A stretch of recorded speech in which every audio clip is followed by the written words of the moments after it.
Bienvenue dans Le Pouvoir du Podcast. Je suis Mélanie Hong, experte en stratégie et marketing de podcast.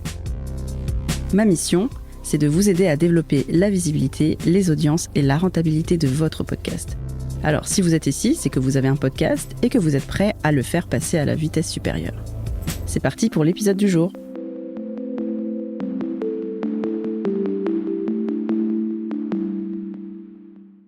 Est-ce que vous saviez que la majorité des livres business publiés aujourd'hui sont commandés par des éditeurs à des créateurs et créatrices de contenu déjà visibles ? Si votre podcast pouvait devenir le point de départ d'un écosystème très large qui inclut un livre, qu'est-ce que vous en pensez ? Ça pourrait renforcer votre autorité, votre visibilité, votre impact ? Dans cet épisode, je vous emmène dans les coulisses d'un projet de contenu ambitieux, publier un livre en s'appuyant notamment, mais pas que, sur un podcast. Comment est-ce qu'un livre peut s'intégrer concrètement dans une stratégie de contenu ? Comment est-ce qu'il peut renforcer une autorité que vous avez commencé à construire ? Comment recycler intelligemment ces épisodes pour nourrir un manuscrit ? Et inversement, comment le livre peut enrichir le podcast ? Et enfin, quelles retombées marketing ça peut générer ? Presse, notoriété, crédibilité, opportunité business ? Pour creuser tous ces sujets, j'ai reçu Sandy Jacoby, la cofondatrice de My Marketing Experience, une agence marketing B2B.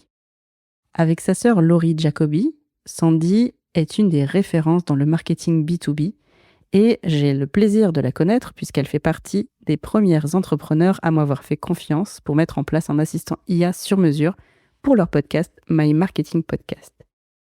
Sandy, c'est aussi une entrepreneure qui a plus de 15 ans d'expérience dans le conseil stratégique aux dirigeants et aujourd'hui, elle est donc autrice d'un livre. Pas un livre business classique puisqu'elle a choisi de croiser son expertise avec sa passion un peu inattendue, la paléo-anthropologie. Ça a donné un livre avec un angle unique, Homo Entrepreneurus. Alors dans cet épisode, on va découvrir les coulisses de ce projet, Homo Entrepreneurus, comment Sandy est passée de l'idée à ce livre, comment elle a utilisé son podcast à la fois comme source créative, comme canal de promotion et aussi comme ressource pour enrichir le livre. Et enfin, ses conseils pour faire de votre podcast un tremplin vers un projet éditorial de livre, si comme moi, vous avez ce projet un jour d'envisager de publier un livre. C'est parti !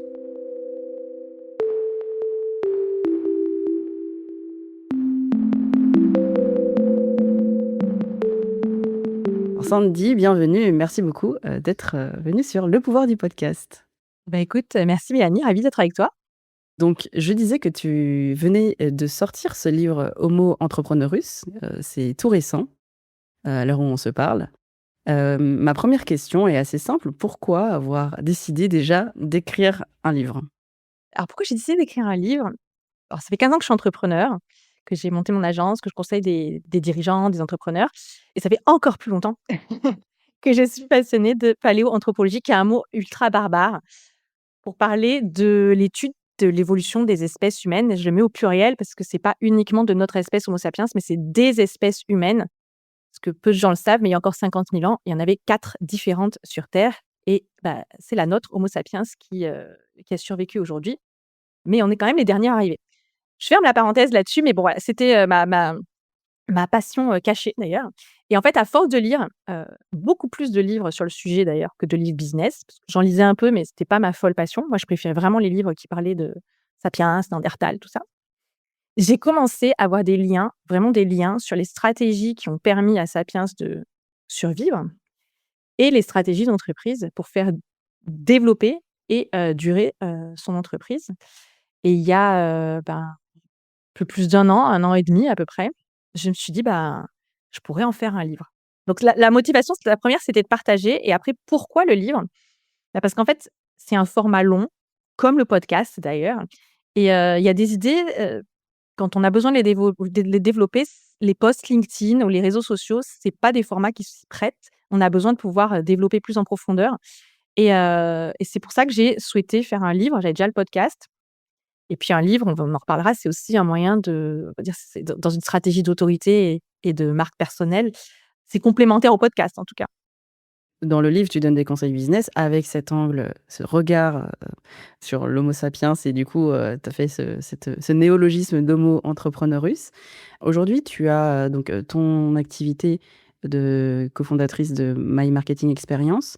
Quel rôle a ce livre dans ton écosystème marketing? Parce que tu es une professionnelle du marketing, tu as, comme tu disais, déjà ton podcast qui est un élément, d'autorité, de notoriété, de crédibilité. Pour toi, est-ce que ça participe aussi à ton marketing et comment? C'est une super bonne question. Oui, je vais être honnête, même si c'est un sujet qui me passionne, j'ai pas eu dans l'idée d'écrire un livre juste pour écrire un livre et me faire plaisir. L'objectif, c'était quand même d'écrire un livre, qui s'adresse à une audience et qui réponde à un problème. J'ai fait une étude de marché avant de d'écrire le livre et pour répondre à ta question sur comment il se met dans l'écosystème, je pense que tu as remarqué quand tu as un podcast, c'est bien parce que pour la découvrabilité, c'est-à-dire pour être découvert, notamment nous, on est sur les plateformes d'écoute et aussi sur YouTube, ce qui permet d'élargir les audiences. Mais tu vas quand même toucher que des gens qui écoutent des podcasts. Or, même si on ne comprend pas pourquoi, il y a quand même une partie de la population et de notre cible qui n'écoute pas des podcasts. Bah, parce que c'est pas encore dans leurs usages, parce que ça les intéresse pas, voilà, pour plein de raisons, ils écoutent pas. Par contre, c'est des gens qui, lisent des livres, des gens qui peuvent lire des médias dans lesquels le livre, est cité et donc je trouvais que le livre, stratégiquement parlant, c'est un média complémentaire dans un écosystème de médias. Tu as le podcast, tu as les réseaux sociaux, nous on a également un blog, une newsletter. Bah, le livre, c'est un média complémentaire, mais qui va te permettre d'aller chercher une nouvelle audience. C'est le but. Oui, donc en fait, tu l'as vu aussi dans cet écosystème média, donc stratégie de contenu. Quitte à écrire un livre parce que ça te passionne, autant aussi que ça serve certains de tes objectifs. Absolument. Aujourd'hui, il y a à peu près un tiers des Français qui écoutent des podcasts. Reste 2 tiers qui n'écoutent pas de podcasts et donc ceux-là, tu peux aller les toucher à travers le livre parce qu'en plus, ta cible de dirigeants lit des livres. Exactement. Il y a aussi alors je pense que ce un tiers, 2 tiers, c'est pas identique sur tous les segments. C'est-à-dire que tu vas avoir des tranches de population qui peut-être 50 qui écoutent des podcasts et tranches de popula et donc 50 qui écoutent pas et puis sur d'autres, ça va être que 20 qui écoutent et 80 qui écoutent pas. Je pense que c'est assez fluctuant selon la cible et ce format-là aussi, c'est un format qui est long et durable. L'avantage d'un livre aussi, c'est sa durée de vie. Alors le podcast a déjà une bonne durée de vie comparé à, je sais pas, si tu prends, des posts sur les réseaux sociaux, ils ont aucune durée de vie, enfin, très, très peu, juste quelques jours, quelques heures. Un épisode de podcast, c'est déjà beaucoup plus long et un livre, bah, c'est encore plus long, en fait. Donc c'est aussi par rapport à, la notion de court terme, long terme, parce qu'un livre, c'est un investissement, hein, c'est beaucoup de travail. Donc il y a vraiment eu cette, réflexion dans la stratégie. Oui. Donc c'est à la fois une acquisition de nouvelles audiences et tu as raison de le pointer parce que je disais un tiers des Français qui écoutent des podcasts, mais un tiers des Français de la population totale. Nous, dans nos activités, en général, c'est beaucoup plus, hein. On a un pourcentage beaucoup plus important, qui écoutent des podcasts, surtout, les personnes, soit que ce soit dans le digital ou que ce soit, CSP+, le pourcentage de personnes qui écoutent des podcasts est beaucoup plus important donc l'impact est plus important. Si tu es créateur de contenu, tu as tendance à écouter toi-même plus Oui, de podcasts. exactement. Les podcasteurs, en général, écoutent plus de podcasts, donc c'est vrai que ça peut varier, en fait. Oui, donc acquisition de nouvelles audiences et aussi un média qui dure beaucoup plus longtemps parce qu'effectivement, dans 10 ans, on pourra le retrouver, dans notre librairie. Est-ce qu'il y avait aussi ce côté, tu vois, pour les personnes qui aiment les livres, physiques, d'avoir, un objet en fait, que même, je sais pas, tu peux offrir à des clients, que dont Oui, tu peux parler. C'est un objet, c'est c'est quand même très assez juste. différent qu'un épisode de podcast. C'est tangible, tu peux le tenir entre tes mains. Ça, je m'en apercevais pas trop tant que je l'ai pas eu moi-même entre les mains. Enfin, j'ai pas une capacité de projection énorme, je crois. Mais, j'ai eu beaucoup de feedback de personnes qui l'avaient reçu et qui, du coup, me font des photos. Ils m'envoient des photos de eux qui tiennent le livre à la main, même des gens que je connais pas. Je trouve ça vraiment, génial et c'est vrai que pour eux, le fait de tenir l'objet, ça a une valeur. Pas la valeur marchande du livre parce que honnêtement 21 €, bah, enfin, je veux dire, c'est pas non plus, quelque chose qui a une grande valeur intrinsèque. Mais par contre, l'objet avec le nom de l'auteur dessus, le fait que tu puisses feuilleter et encore une fois, vraiment le côté tu peux suivre la personne, son raisonnement, un livre, tu peux dire 1000 fois plus de choses que dans n'importe quel, en fait, autre média et Et ça, c'est ce côté très tangible et je peux tenir à la main et je peux l'offrir à des clients, tu as raison, c'est aussi, alors comme je te le disais tout à l'heure, moi j'ai reçu mes exemplaires qu'hier, donc j'ai encore pu l'offrir à aucun client, mais ça ne va pas tarder. Effectivement, ça assoit aussi, le côté, ta marque, en fait et ta relation aussi. En termes de notoriété, c'est le début, j'imagine qu'il va encore y avoir de la promotion et cetera. Mais est-ce que tu as déjà l'impression que, il y a un intérêt et des invitations médias, par exemple, beaucoup plus importantes parce que tu as écrit un livre? Alors moi, je vais répondre hyper honnêtement à cette question. Je vais, peut-être te surprendre, mais, il y a 2 choses. Il y a effectivement, quand tu écris un livre, beaucoup de gens, quand je vais dire sont impressionnés, c'est qu'en fait, la plupart des gens se rendent compte que c'est beaucoup de travail. J'ai jamais eu personne qui me dise: «Ouais, c'est facile», Si une fois j'ai vu quelqu'un sur un post LinkedIn qui avait dit que n'importe quel idiot était capable d'écrire un livre, Waouh! j'ai pas répondu: «Mais non», enfin, je pense pas qu'il faut y avoir un quotient intellectuel particulièrement, élevé. En revanche, il faut avoir une capacité de travail, un minimum quand même. C'est beaucoup de temps, ouais. Donc le côté ça les gens se rendent compte, c'est une réalité. Est-ce que je reçois plus d'invitations? Moi, ça fait qu'une semaine, là, à l'heure où on se parle, ça fait qu'une semaine où le livre, est sorti. J'ai, comme, la maison d'édition fait de la promotion, elle a une il y a des communiqués de presse qui sont, envoyés. J'ai eu effectivement des accès et des invitations, par exemple Courrier Cadre et d'autres médias qui ne m'avaient jamais sollicité par le passé et qui, ont demandé des interviews, pour contribuer à des articles. Donc oui, c'est vrai. Sur des médias auquel, pour l'instant, j'avais pas eu accès ou de manière un peu, tu vois, très, très occasionnelle. Là, j'en ai beaucoup, enfin, j'en ai beaucoup, attention, j'en ai quelques-unes, pas beaucoup parce que le livre vient à peine de sortir, sur des médias que j'avais pas touchés jusqu'à présent, mais que je n'avais pas cherché non plus jusqu'à présent. Parce que moi, je fais pas des RP, j'ai pas un sales RP, My Marketing Experience. Et j'ai aussi des invitations, sur des podcasts. Maintenant, attention, j'ai sollicité ces invitations.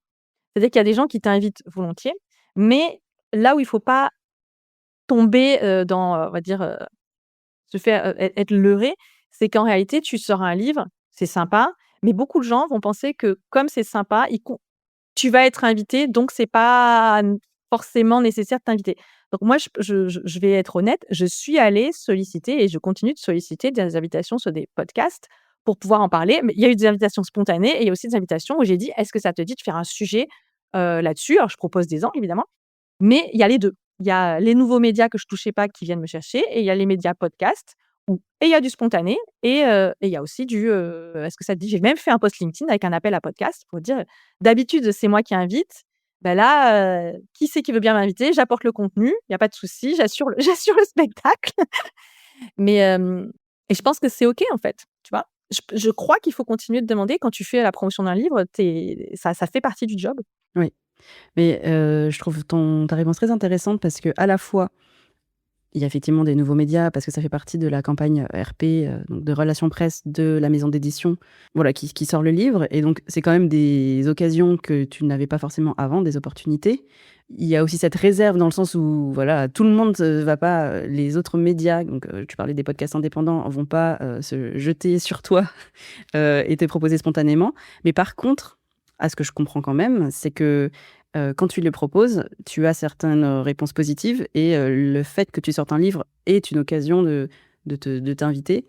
Alors même que, si, tu avais pas forcément d'actualité, ça serait peut-être plus difficile de alors je suis sûre qu'on t'invite volontiers, hein, parce que tu as une une expertise à partager, mais là ça crée une occasion. J'ai l'impression quand même de dire: «Ah oui, effectivement, c'est intéressant, on va parler de ton livre» et c'est une opportunité particulière. Et en termes de crédibilité, est-ce que alors tu as déjà une forte crédibilité, tu es experte puisque ça fait plus de 15 ans, que tu conseilles les entreprises, mais est-ce que tu as l'impression ou est-ce que dans ton objectif, il y avait, cette idée que ça augmenterait encore ta crédibilité ou pas forcément? Alors je pense que la crédibilité, je l'ai, alors je l'entretiens, on va dire et la légitimité aussi. En revanche, c'est plus sur l'autorité. Mmh. Je trouve qu'on va aller, enfin, que l'idée d'avoir un livre va contribuer et oui, clairement, c'est un des objectifs. Est-ce que je le perçois aujourd'hui? Bon, ça fait pas très longtemps, mais clairement, dire que tu as sorti un livre, qui est, alors en plus là, il y a eu le choix d'avoir une maison d'édition, donc c'est un choix stratégique aussi, j'ai de prendre de contracter avec une maison d'édition. Parce qu'en France, clairement, je dis pas sur tous les marchés, hein, parce qu'aux États-Unis, ça ne se fait quasiment plus, de demander une maison d'édition, d'être édité. Mais sur le marché français, heu, clairement, travailler avec une maison d'édition, nationale et connue, eh bien, c'est voilà, tu as le cachet, tu as l'autorité. Ils signent pas tout le monde, ils en signent même très peu, donc ça contribue aussi à ton autorité. Je suis hyper transparente, hein, je vais pas faire la fille: «Ouais, je sais pas, j'ai vu de la lumière». Non, bah, non, évidemment qu'il y a une idée derrière et oui, en termes d'autorité, il y a un impact, je le sens déjà. Après l'autorité, attention, hein, c'est hyper important, mais ça te dispense pas derrière d'assurer. C'est-à-dire que ça peut aussi être détruit. Si les gens, ils te parlent, si les gens, ils lisent le livre, qui sont déçus, qui trouvent ça vraiment pourri, bon, bah, ton autorité va quand même dégringoler, hein. Bien sûr, mais ça te permet au moins de montrer, imaginons une personne qui ne te connaît pas et qui sait que tu as ton podcast, tu as tes réseaux sociaux, ce que tu écris, tu as ton entreprise et qui, lit le livre, se dit: «OK, il y a quand même beaucoup de choses qui me donnent des indices de confiance». Exactement. Voilà. Est-ce que, pour écrire le livre, tu as, utilisé certaines informations ou même, voilà, des épisodes de podcast que tu aurais déjà fait parce que tu en avais plus d'une centaine. Aujourd'hui, plus de 160 épisodes, donc ça fait beaucoup de matière. Est-ce que ça t'a inspiré? Est-ce que tu t'es replongé dedans pour t'inspirer un petit peu, parfois sur certains sujets? Et quels sont les liens que tu as pu faire entre le contenu, la matière de ton podcast et puis le contenu, de ton livre derrière? Alors oui, j'ai utilisé certains épisodes, j'ai repris certains scripts pour les retravailler parce qu'en fait, par contre, un livre, ça s'écrit pas comme un podcast. Alors déjà, moi, mes épisodes ne sont pas scriptés, je sais, c'est affreux, Non, pas forcément. mais je suis incapable d'écrire un script et de le lire, donc en général, c'est plutôt des bullet points et après, comme nous, on a ce process, bah, tu le sais, on a travaillé ensemble, donc où en fait nos épisodes de podcast sont retranscrits et de là on extrait, en fait, c'est du beaucoup plus structuré. J'ai pu utiliser cette matière pour, alors c'est plutôt pour faire certains focus dans le livre parce qu'il y a des passages où globalement je vais décrire une méthode, je vais donner, je vais aller un peu plus profondément sur un sujet et là, oui, j'ai utilisé certains épisodes de podcast. Alors ceux, qui sont pas du tout datés, par exemple, ceux qui vont parler de positionnement, de proposition de valeur, des choses qui sont vraiment qui assoient des trucs qu'on fait tout le temps, en fait, hein, là où on a une grosse expertise chez My Marketing Experience et dont on parle beaucoup sur My Marketing Podcast. Donc oui, j'ai pu en réutiliser certains. Il faut les réécrire parce que, bah, c'est pas du tout le même style. D'ailleurs, pour l'anecdote, au début, j'écrivais, mon livre, j'avais envoyé un chapitre, à mon éditrice, juste pour qu'elle jette un œil, tu vois? Et en fait, j'écrivais comme, un post LinkedIn, je sautais plein de lignes, un peu comme j'écris et donc elle m'a renvoyé, elle m'a dit: «Franchement, le contenu, c'est top, mais on n'écrit pas comme ça un livre». Elle dit: «On fait des paragraphes et c'est un paragraphe, une idée» et donc je m'en suis servie. Alors ça m'a fait rigoler. Globalement, j'ai juste dû, Mettre à la ligne. réassembler la chose, ça tenait bien debout, hein, mais c'est tout ça pour te dire que chaque média a son format et donc tu écris pas un podcast comme tu écris un post LinkedIn et tu écris pas un livre comme tu écris un podcast. La matière première peut être la même, donc oui, j'ai utilisé de la matière première des épisodes de podcast, mais par contre, j'ai pas pu faire des copier-coller, c'est impossible. C'est vraiment impossible. Et en revanche, le podcast est beaucoup repris dans le livre il y a beaucoup de ressources complémentaires avec des QR codes où tu les flashes et ça te renvoie vers les épisodes de podcast, donc sur plusieurs épisodes de podcast. Eh ben, parfaite transition parce que aujourd'hui le livre, voilà, tu vas en faire la promotion, tu en parles, ça te crée aussi, cette occasion de faire de la notoriété. Le podcast, c'est aussi quelque chose, qu'on a envie de marketer, qu'on a envie de faire connaître. Aujourd'hui, comme tu fais, tu as ce livre, est-ce que pour toi, c'est un moyen aussi de faire connaître ton podcast? Alors tu disais tout à l'heure qu'à l'intérieur même de ton livre, il y a des QR codes avec des liens vers des épisodes, c'est ça? Exactement.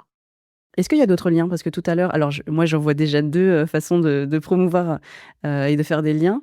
Là, on enregistre un podcast et je vois ton livre en fond, tu vois? Et imaginons Tu qu'on vois? ouais, je vois ton livre en fond, voilà, sur ton étagère derrière. Donc, si tu fais voilà, des épisodes de podcast, j'imagine qu'on peut aussi voir ton livre derrière. Aussi, quand j'ai été lire la présentation de ton livre sur, ta maison d'édition, sur le site de ta maison d'édition, il y a ta présentation que, voilà, tu es entrepreneur et que tu es hôte de ce podcast. Donc, ça fait en sorte que toutes les personnes qui découvrent ton livre peuvent potentiellement se dire: «Ah oui, d'accord, je ne connaissais pas ce podcast, maintenant je le connais».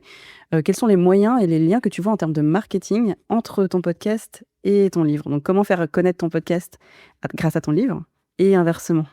Tu l'as très bien exprimé, je vois que tu as repéré déjà plein de choses. Quand j'enregistre mes propres podcasts ou des podcasts vidéo, avec d'autres personnes, je laisse mon livre, derrière. Ça permet de faire de la publicité passive, de la découverte passive, on va dire, c'est pas trop violent. Sur, la 4e de couverture du livre, dans la bio, c'est bien écrit, voilà, cofondatrice de My Marketing Experience et co-hôte de My Marketing Podcast. Comme ça, les personnes qui veulent en savoir plus tapent My Marketing Podcast et sont directement sur sur le site du podcast. Il y a aussi, dans les descriptions des épisodes de podcast, il y a écrit Homo Entrepreneurus. Ah, tu ajouté? J'en parle dans les descriptions des épisodes, même si ça parle pas de ça, c'est pas grave, il y a l'information. Lors de la, sortie du livre, j'ai fait un épisode spécial sur, pourquoi le livre, à qui ça s'adresse, donc un épisode de promo qui a étonnamment bien marché, en fait, tu vois? Je m'y attendais pas des masses parce que c'est quand même un épisode plutôt promotionnel, ce qui est pas du tout la ligne éditoriale de My Marketing Podcast où en général, on va donner des conseils. Alors, il y a quand même une direction, mais j'avais étudié un petit peu ce qu'avaient fait d'autres auteurs et podcasteurs, avant et ils l'ont tous fait, donc je me suis dit: «Bon allez, c'est bon, c'est pas très grave». Un épisode sur 150 où je fais de la promo, il y a quand même du storytelling, j'explique pourquoi j'en suis venue à cette idée, donc c'est juste plus storytellé que d'habitude, mais c'est très, très bien passé. Il y a d'autres, façons au début pendant les précommandes, j'avais fait un pré-roll, de tous les épisodes pendant 10 jours. Pas trop parce que je voulais pas trop violenter, l'audience, mais j'avais fait un pré-roll, ils disaient: «Homo Entrepreneurus est déjà disponible» avec le lien. Du coup, ça avait quand même vraiment facilité la découverte. Qu'est-ce qu'il y a eu d'autre? Qu'est-ce qu'il y a d'autre pour faire découvrir, mutuellement? Déjà dans le livre, je parle du podcast, je parle du média podcast. Alors, je vais pas dire pourquoi forcément, mais globalement, l'oralité fait partie des stratégies de survie de Sapiens, la capacité à parler à l'oral et à fédérer et le podcast fait partie des outils des entreprises pour parler, prendre la parole, occuper du terrain émotionnel, chez son audience et du coup, dans ces chapitres-là, je partage l'expérience My Marketing Podcast donc le lecteur peut absolument pas terminer le livre en ignorant qu'il y a un podcast. Ouais et C'est absolument impossible. c'est intéressant que tu expliques qu'il y a cette importance de l'oralité, dans les stratégies de survie. En préparant cet épisode, je me suis posé une question. Je me suis dit: «En quoi l'homo sapiens» parce que toi, ton angle, c'est, comment l'homo sapiens peut nous inspirer en tant qu'entrepreneur et dans plusieurs, domaines. Comment l'homo sapiens peut nous inspirer en tant que podcasteur? Ah, c'est hyper intéressant. Alors la première chose, je dirais, c'est le fait d'avoir une vraie oralité, parce que tu peux être podcasteur. Moi, j'ai déjà écouté des podcasts où les gens lisent des textes. Et en fait, c'est de la lecture, c'est pas s'adresser à quelqu'un, c'est de la lecture à voix haute. Et donc, si je devais donner un conseil, c'est déjà de réellement s'adresser à des gens. C'est-à-dire que quand on prend la parole, c'est vraiment pour s'adresser, c'est pas pour lire quelque chose. Donc il y a la dimension incarnation de ce que tu dis. Il y a une autre chose qui est importante, c'est de savoir à qui tu t'adresses parce que dans l'oralité, c'est la communication entre une personne et l'autre, ou plusieurs autres en tout cas. Et donc, si tu parles dans le vide, on va dire, si tu parles sans te dire, sans avoir l'intention de transmettre une idée, ça va pas beaucoup marcher. Et il y a aussi une autre dimension que je dirais en tant que podcasteur qui est importante, et je pense que tu valideras, c'est, l'idée d'utiliser le réseau. Parce qu'en fait, une des stratégies de survie de Sapiens, c'est de s'appuyer sur les autres. C'est de savoir fédérer, mobiliser et à travers cette oralité, à travers le média podcast, tu peux fédérer bien sûr ton audience, autour d'une communauté notamment, mais tu peux aussi t'appuyer sur d'autres podcasteurs pour t'apporter de la visibilité, mais mutuelle, hein. Tu peux, je veux dire, c'est que c'est pas forcément à sens unique, ça doit pas être à sens unique. Et donc c'est vraiment d'aller tisser ces liens, de s'appuyer et sur les autres et également sur ton audience pour fédérer cette communauté. Et le podcast est un moyen de le faire. Après, Homo sapiens l'a fait bien avant d'avoir des podcasts, hein. Ouais, c'est très intéressant. Si je résume, en termes de en termes de marketing pour ton podcast, le livre, il te permet d'avoir ces relations presse, il te permet d'en parler dans le livre puisque tu mets des liens, tu en parles dans ta bio, donc c'est déjà 3 éléments très importants et à la fois, c'est un autre média qui te permet d'avoir une autre visibilité, que ce soit sur ton podcast ou sur tous tes éléments finalement en tant qu'entrepreneur. Et après toi, le podcast, tu peux utiliser à la fois un épisode spécial pour parler de ton livre, tu peux parler dans un pré-roll, une campagne de pré-roll. J'allais te demander, si tu l'avais fait parce que, à mon avis, tu es très prudente et très, délicate j'ai l'impression, avec ton audience, parce que tu mets toutes ces formes pour faire un épisode spécial et je pense que c'est totalement enfin, moi, c'est mon avis, je pense qu'évidemment, le podcast, il est pas fait pour être, une publicité à chaque épisode et cetera. Mais évidemment, un épisode spécial pour un livre, c'est tellement de travail, tellement d'heures et tellement un événement important. Je pense que c'est presque indispensable, en fait, de faire un épisode spécial. Donc c'est Je me suis fait violence, hein, ouais, quand même pour c'est le rigolo que faire. ça se sent dans ta Mais je l'ai fait, présentation. mais je l'ai fait. Ça se sent que tu t'es fait violence alors que ça paraît évident. Après, j'en ai parlé aussi dans un épisode sur, en début d'année, on a sorti un épisode sur les stratégies, marketing 2025 et là, du coup, c'est plus naturel dans le discours. Tu vois, tu vas aborder une stratégie, et donc tu peux dire: «Comme j'en parle dans mon livre, qui va sortir», mais c'est tu vois, ça va plus vite. Il y a pas Oui. J'ai pas fait une coupure au milieu, mais en vrai, je pourrais, hein, j'ai juste pas osé le faire encore, mais faire un mid-roll, je l'ai pas fait, mais why not? Je sais pas ce que tu en Ça se penses. Est-ce que ça franchement, se ça se fait. tente? Après, je dirais, vu, la relation et l'habitude que tu as avec ton audience, un pré-roll, c'est quand même un peu plus délicat. Mais par contre, je pense que tu peux le faire plusieurs fois. Tu vois, là, tu l'as fait pendant la campagne de vente. Tu peux aussi le refaire une deuxième fois. Je pense qu'il y a pas d'enjeu particulier et puis tu es ton auto-sponsor du coup. Oui, après voilà, moi je j'ai pas la prétention de dire que j'ai tout fait parfait, hein, j'ai un truc que j'ai pas dit, mais qui est vrai, c'est que, dans la stratégie de podcast, quand j'ai écrit mon livre, je me suis rendu compte qu'il y avait il y avait des sujets sur lesquels je voudrais bien avoir des ressources complémentaires pour, le lecteur, mais j'avais pas les épisodes de podcast sur le sujet. Donc en fait, je suis allée commander. J'ai invité des personnes spécifiquement pour créer des bonus. Ah! C'est intéressant. Oui, donc en fait, tu as créé des épisodes? Ouais, Mmh. il y a pas forcément le flash code parce que le livre était parti à l'impression avant, mais pour les gens qui après, s'inscrivent pour avoir les bonus, sur la page des bonus, il y a des ressources en plus qui sont des épisodes de My Marketing Podcast spécifiquement dédiés à certains chapitres. D'accord, parce que oui, j'ai lu dans la description: «Découvrez de nombreux bonus et ressources à télécharger» et donc parmi ces bonus et ressources, il y a des épisodes qui sont liés à Ouais, certains chapitres, c'est ça? exactement. Tu as créé exprès certains épisodes de podcast pour les lier? Mmh.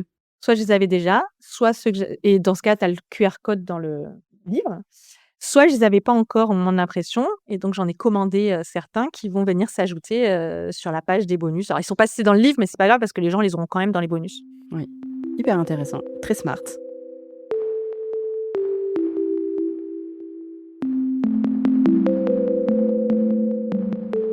Ma dernière question est à propos de voilà, maintenant que tu as cette expérience, même si elle est assez récente, tu as quand même écrit le livre, sorti le livre et puis, fini tout ce processus qui est quand même, un énorme travail.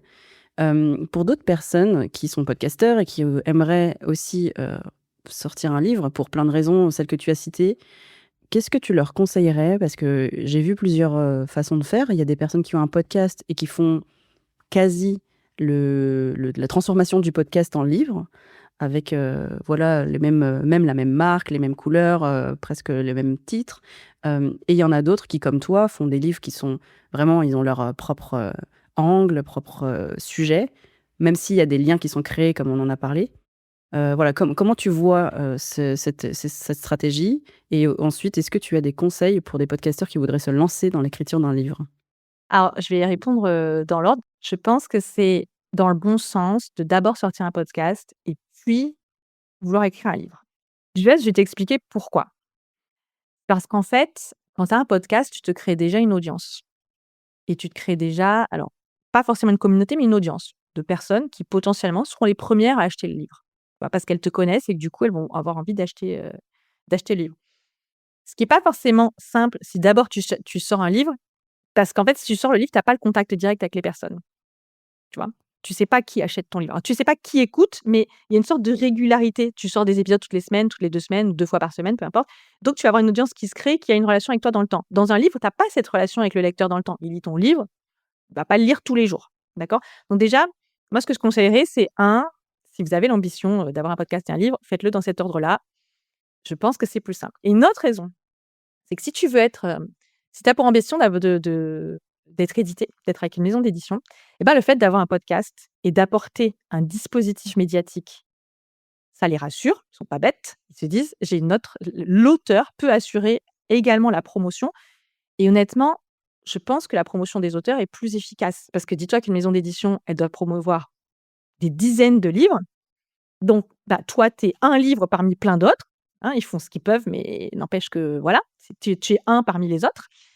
Alors que, si l'auteur, il arrive avec, bah, des médias, un podcast, une newsletter, une communauté sur les réseaux sociaux, et ben, tu pèses. Évidemment, tu es pas dispensé, hein, il faut que ton pitch soit bon, il faut que l'idée soit bien, mais si tu veux être signé par une maison d'édition, tu as plus de poids quand tu apportes des médias. D'accord?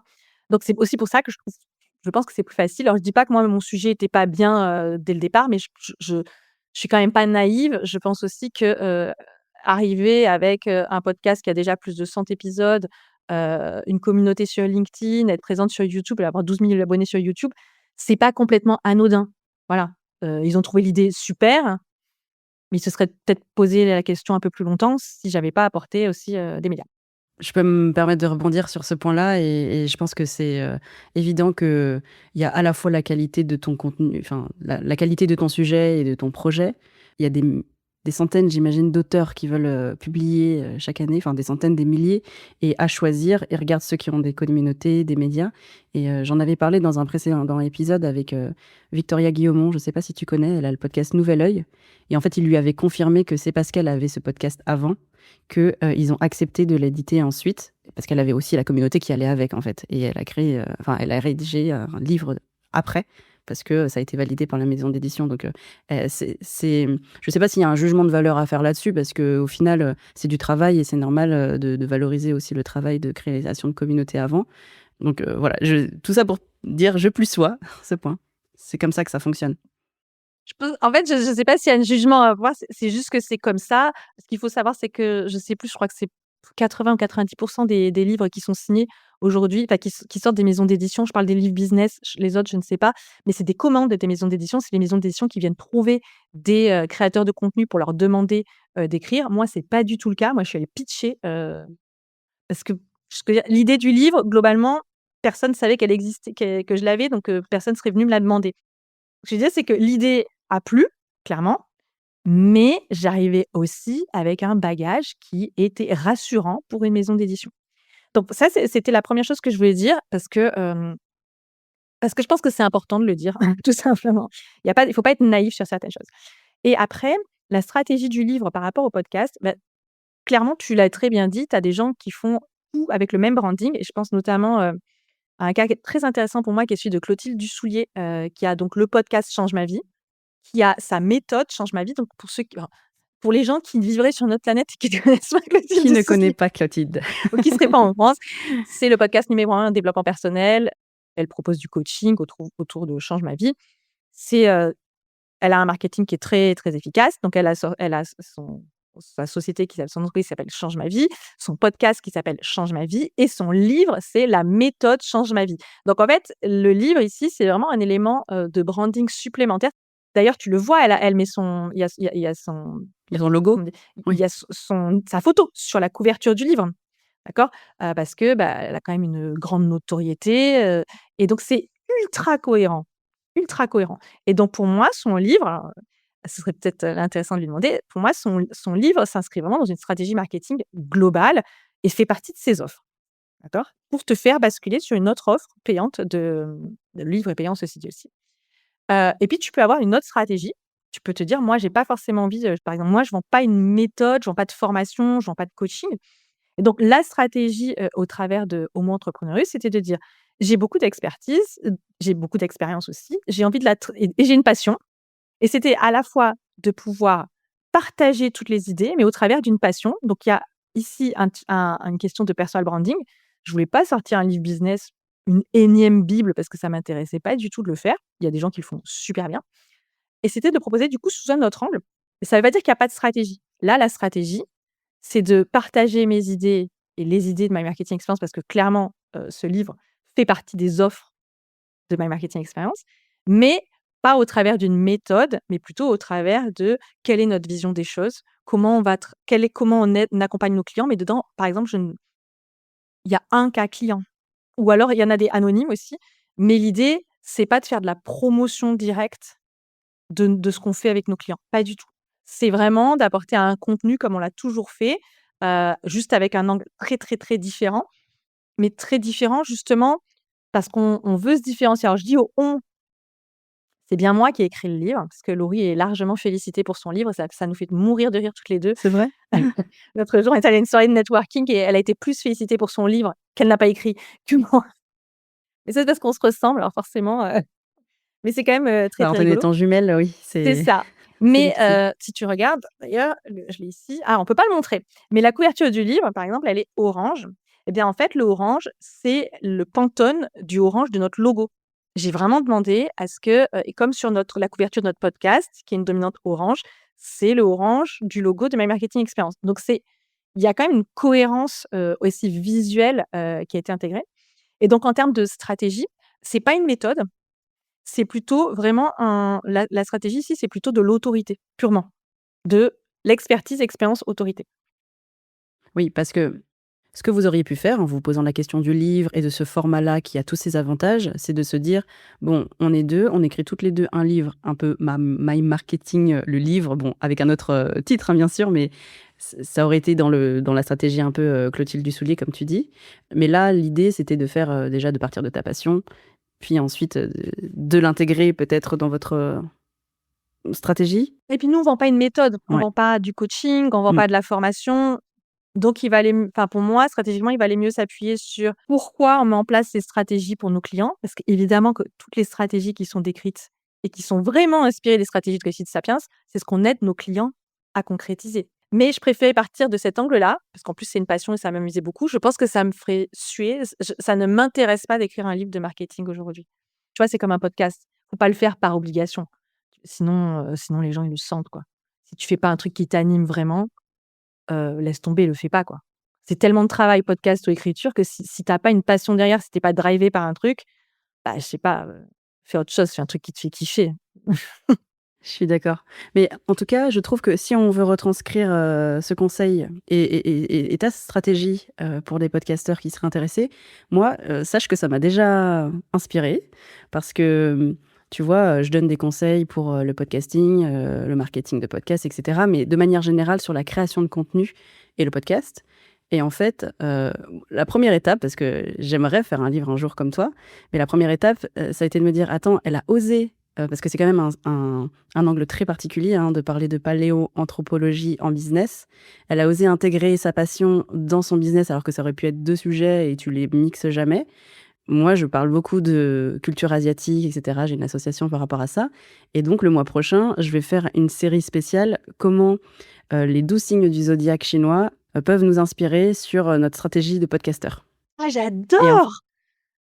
bah, tu vas découvrir ça bientôt et en fait, ça m'a été inspiré enfin, j'ai un podcast qui s'appelle «L'Asiatitude», j'ai un podcast qui s'appelle «Le pouvoir du podcast».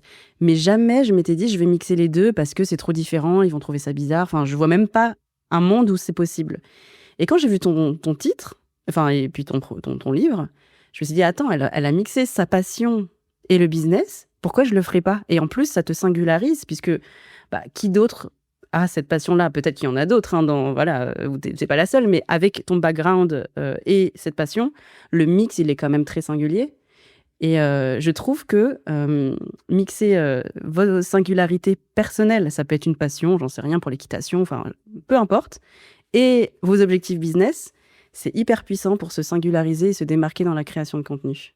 Je sais pas ce que tu en penses? Alors, je suis d'accord avec toi. Après, moi, ça a été très difficile d'en parler, hein. Je j'osais pas parler de ça parce que j'avais peur. On s'était quand même un peu moqué de moi par le passé, d'aimer des trucs très, très bizarres. D'ailleurs, la première fois que j'ai fait un post LinkedIn pour parler de ça, que j'écrivais un livre là-dessus, c'est que ça commence par: «J'ai une passion chelou qui n'intéresse personne». Je me rappelle de ce post. Ouais. J'avais l'impression que c'était un Ouais, coming out. c'était vraiment un coming out. Je pense que j'ai jamais autant transpiré en appuyant sur publier. Pourtant, moi, je publie quand même sur LinkedIn, c'est vraiment pas un problème pour moi. Mais c'était relativement perso. Donc je maintenant, je le perçois que c'est, un élément qui te distingue et que les gens retiennent. Je peux t'assurer qu'à l'époque, j'étais quand même un peu flippée de le faire. Mais les gens aiment, finalement tout le monde a des passions cheloues. Tout le monde a un truc bizarre qu'ils osent assumer ou pas et là où je te rejoins, c'est que ça fait ta singularité. Si tu arrives à bien le matcher, c'est très bien. Si tu arrives pas à le matcher, j'ai envie de dire: «Fais les 2. Si vraiment tu as envie, bah, pourquoi pas? Fais les 2. Tu peux être connu pour la personne qui est, passionnée des arts asiatiques et qui a un podcast là-dessus et la personne qui est la championne du monde, du marketing pour être podcast et qui a un pod et qui a un sujet dessus. Si tu arrives à mixer les 2, très bien. Mais ça peut aussi être ton personal branding d'avoir les 2 en parallèle. Et pour revenir à ce que tu disais, ça s'appelle le pattern thinking. C'est le fait d'arriver à faire des liens entre 2 sujets qui n'ont absolument rien à voir et on se rend compte qu'en fait, pour faire passer nos idées, souvent, c'est très intéressant d'aller proposer un autre support. Parce que les gens, ils entendent honnêtement, ce que je dis dans Homo Entrepreneurus ou ce que toi, tu vas dire dans ta série, tu l'as sûrement déjà dit autrement. C'est pas une Sûr. idée nouvelle que Oui. tu vas sortir, une innovation. Mais le simple fait de le proposer autrement, de manière ludique, en t'appuyant sur quelque chose qui sort un peu de l'ordinaire, tu suscites plus l'intérêt, en fait et le message est mieux retenu. Tu sais, c'est un peu comme quand tu étais à l'école et que le prof, il te sortait un exemple, tu retenais toujours l'anecdote. Tu retenais pas de la leçon, très, très pénible qu'il t'avait sortie, sur, l'Empire romain, par exemple. J'aime bien l'Empire romain, mais c'est pas mon on va prendre l'Antiquité, qui est vraiment une période qui me saoule. Moi, personnellement, j'ai détesté. C'est vrai? Ah, ça me passionne, Ouais, moi, tu sais, tout ce l'Antiquité. qui est après, 50 000 ans, ça m'ennuie beaucoup. Moi, j'aime le tu me prends moins Chacun sa 300 dada. 000, moins 50 000, c'est ce que je préfère. Mais bref, tu retenais toujours plus l'anecdote que le cours lui-même. Et en fait, c'est un peu ça l'idée. C'est que quand tu vas aller t'appuyer sur quelque chose qui sort un peu de l'ordinaire, les gens, ils vont mieux retenir ton message. Et c'est ce que pour moi, avec ta série, sur, les signes astrologiques, comment s'en Les signes du inspirer, les signes zodiaque. du zodiaque, comment s'en inspirer pour, améliorer son podcast et mixer, les stratégies de survie de Sapiens avec les stratégies d'entreprise pour réussir, c'est un peu ça l'idée. Mais si tu as pas de passion derrière, je pense que ça fait un peu flop, tu vois? Il faut que tu aies cette passion derrière. Ce que je peux retenir, c'est qu'il y a cette, possibilité, de faire, transformer ton podcast en livre et c'est quasi, voilà, pas à l'identique, mais dans la cohérence de, ta création de contenu, même logo, même méthode, c'est la poursuite. Par exemple, je pense à aussi, Flavie Prévost du Board qui a freelance, à Solopreneur, qui vient de sortir son livre. C'est la méthode qu'elle partage en tout cas dans son bootcamp. Donc ça, je pense que c'est peut-être pour les contenus très alors techniques ou, si on a envie de partager une méthode, une expertise. Et puis il y a à la fois d'autres livres qui font un pas de côté et qui peuvent aller chercher à la fois dans les passions, dans les voilà, dans les autres, singularités de votre personne. Et dans la réflexion aussi. C'est que tu as une méthode que tu exécutes et tu peux aussi faire un livre qui va ouvrir des portes. C'est 2 styles différents. Donc très, très, très intéressant. En tout cas, tu vois, tu m'as déjà inspiré des choses avec ton livre. Ah mais je suis ravie! Merci beaucoup pour, cette inspiration. Ah oui, non, je finis quand même pour ma dernière question. Ce podcast s'appelle «Le pouvoir du podcast». Pour toi, quel est le pouvoir de ton podcast et par extension, parce qu'aujourd'hui on parle de livres, et le pouvoir de ton livre, à la fois sur toi et sur ton audience? Alors je pense que je vais commencer par dire quel est le pouvoir sur moi, parce que c'est le plus simple. C'est, d'oser affirmer plus facilement ma personnalité dans les contenus. C'est-à-dire que quand tu parles ou quand tu écris, moi quand je parle, quand j'écris, je suis vraiment moi. Avec, mon expertise certes, mais aussi ma personnalité, mon franc-parler, mes bizarreries et je trouve que c'est hyper libérateur de te dire que tu as un espace d'expression. C'est très égoïste, attention, hein, c'est ultra égoïste ce que je vais dire, mais c'est pas grave parce qu'il y a quand même un petit côté égoïste dans l'écriture et dans le podcast, c'est que tu as ton espace d'expression et j'ai envie de dire, tu es chez toi. Si les gens, ils veulent pas le lire, ils le lisent pas. Si les gens, ils ont pas envie de t'écouter, ils t'écoutent pas. C'est pas grave. Voilà, personne n'est obligé et en fait, ça, moi, j'avoue, j'aime bien ce côté-là. Donc c'est cette puissance-là et la puissance du podcast sur l'audience, c'est ça que tu dis? Oui, sur, donc les gens qui t'écoutent ou le livre, les gens qui te lisent. Je me dirais que c'est un peu le corollaire. C'est que finalement, tu vas, attirer à toi via ces médias, des personnes qui te reconnaissent et qui reconnaissent ta valeur avant même de t'avoir rencontré. Tu vas pouvoir transformer aussi. J'ai des personnes qui ont écouté le podcast et des personnes qui ont déjà lu le livre et qui me disent à chaque fois: «J'ai déjà eu des idées, j'ai des» regarde, tu viens de le faire d'ailleurs. Tu m'as dit juste en lisant, le pitch de ton livre, ça m'a déjà inspiré quelque chose et en fait, c'est ça c'est un pouvoir énorme, de la prise de parole, que ce soit via un livre ou via un podcast. C'est d'avoir la possibilité de changer quelque chose, c'est d'améliorer quelque chose, auprès de gens que tu ne connais même pas en plus. C'est très puissant, dit comme ça. Eh ben, merci beaucoup avec tous tes contenus que tu partages. J'ai très hâte de lire ton livre et de découvrir les ressources complémentaires. Et je vous invite à commander Homo Entrepreneurus et à écouter le podcast de Sandy. Je mettrai tous les liens dans la description. Merci beaucoup, Sandy. Bah, merci. Moi, j'ai hâte d'écouter ta mini-série, sur les signes du zodiaque. Là, j'avoue, tu m'as piqué ma curiosité, puissance 1000.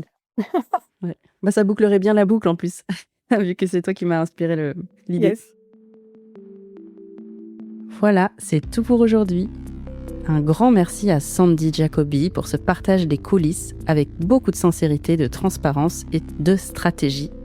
J'espère que cet épisode vous a plu et qu'il vous a donné envie de réfléchir, voire d'écrire votre propre livre, que ce soit en dérivé de votre podcast ou un projet à part. De mon côté, je retiens qu'un podcast et un livre sont 2 médias complémentaires qui peuvent ensemble renforcer votre autorité, élargir votre audience et aussi donner plus de portée à vos idées, que ce soit dans le temps, dans la forme et dans l'impact auprès de vos audiences. D'ailleurs, si vous avez un podcast aujourd'hui, vous avez déjà entre les mains une matière très précieuse pour alimenter votre futur projet de livre. Tous ces contenus que vous avez diffusés, ce sont déjà des pépites que vous pouvez transformer. Qu'en pensez-vous ? Est-ce que cet épisode vous a donné des idées, vous donné envie de passer à l'action ? Dites-moi tout et moi, je vous dis à très bientôt pour cette série du zodiaque chinois appliquée au podcast. Cette idée m'a bien plu et j'espère que vous aussi, elle vous plaira. J'ai hâte d'avoir vos retours. À très vite. C'est fini ?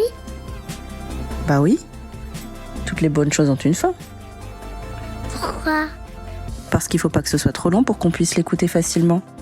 Et il faut que je garde la suite pour le prochain épisode. C'est mieux, non ? Oui.